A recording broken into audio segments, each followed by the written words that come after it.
पहली नजर में तुमने उसे पसंद कर लिया और उसने तुम्हें, और इस लव एट फर्स्ट साइट को तुम मोहब्बत कह रहे हो, तो हो सकता है तुम गलत हो।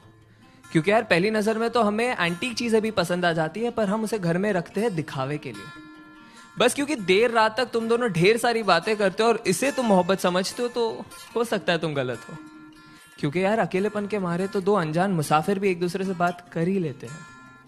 अरे अगर किसी लड़की को देख के वो तुम्हारा हाथ पकड़ लेती है और किसी लड़के को देख के तुम उसका, और इस क्यूट जेलसी को तुम मोहब्बत कह रहे हो, तो हो सकता है तुम गलत हो। क्योंकि यार परिंदों को पकड़ा जाता है पिंजरों में कैद करने के लिए, उन्हें आजाद करने के लिए नहीं।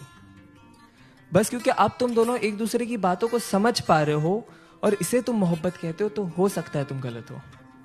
क्योंकि याद रखो, दो भूखे भिखारी भी एक दूसरे की भूख समझ सकते हैं पर मिटा नहीं सकते। अरे अगर तुम एनिवर्सरी का सेलिब्रेशन हर महीने कर रहे हो और इसे तुम मोहब्बत कहते हो, तो हो सकता है तुम गलत हो। क्योंकि दास्तान इश्क को बयां करने के लिए साल का कोई नंबर नहीं चाहिए होता। अरे बस क्योंकि तुम उसके इंस्टा स्टोरीज का और वो तुम्हारे स्नैप स्टोरीज का हिस्सा बन चुकी है और इसे तुम मोहब्बत कह रहे हो, तो हो सकता है तुम गलत हो।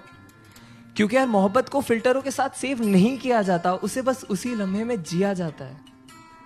हाँ लेकिन अगर जिस्मों में उलझने से पहले तुम उसकी जुल्फों में उलझना चाहते हो, अगर वो बेखौफ अपना बचपना तुम्हारे सामने जाया कर देती है, अगर उसके कपड़ों के बेपर्दा होने से पहले तुम अपने सारे राज उसके सामने खोल दिए और उसने भी अपने सारे डर का जिक्र तुम्हारे सामने कर दिया है, अगर उसका हर आंसू तुम्हारे ही कमीज पे बहता हो और तुम्हारे मुस्कान की वजह उसकी नादानियां ही हो, तो शायद नहीं यार यही प्यार है। और अगर ये प्यार तुम्हें मिल गया है तो इसे पकड़ लो, जकड़ लो, गले लगा लो और जहां मौका मिले बस इसे कहते रहो कि तुम इससे कितना प्यार करते हो।